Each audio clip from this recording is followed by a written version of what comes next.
Demak, bugun sizlar bilan ufq tomonlari haqida gaplashib o'tamiz.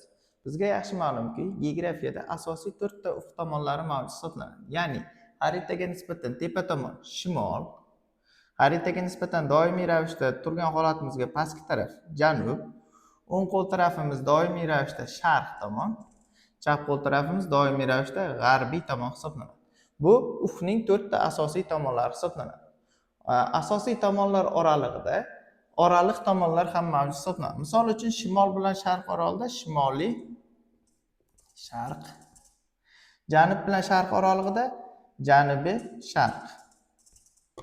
Demak, janub bilan g'arb oralig'ida janubiy g'arbiy tomon hisoblanadi yoki shimol bilan g'arb oralig'ida shimoliy g'arbiy tomon hisoblanadi. Albatta bizda bitta savol tug'iladi. Nima uchun shimol ili demak shimol va janub tushunchalari birinchi qo'llanadi? Buning asosiy sababi nimada deydigan bo'lsalaringiz, buning asosiy sababi janubiy va shimolning aniq tugash chegarasiga ega. Shuning uchun ham biz oraliq tomonlarda doimiy ravishda shimol ili janub tushunchasini qo'llaymiz. Tushunarli? Endi qaranglar. Bu ufq tomonlari graduslar bo'yicha ifodalanadi.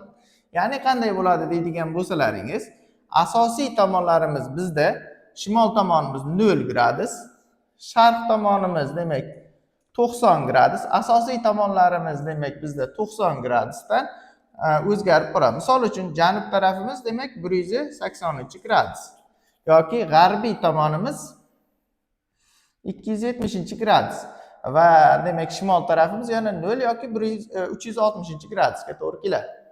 Endi oraliq tomonlarimiz bizda 45 gradusdan o'zgarib turadi. Misol uchun 45-gradus shimoli sharqqa to'g'ri keladi yoki demak janubiy sharqiy tomonimiz 135-gradusga to'g'ri keladi. Janubiy g'arbiy tomonimiz esa 225-gradusga to'g'ri keladi. Yoki demak shimoliy g'arbiy tomonimiz 315 gradusga to'g'ri kelar ekan. Demak, ufq tomonlarimizning demak gradus bo'yicha ifodalanishi mana shunday hisoblanadi. Endi bizda DTM savollarda qanday mazmunda savol tushadi? Misol uchun 225-gradus ufqning qaysi tomoniga to'g'ri keladi?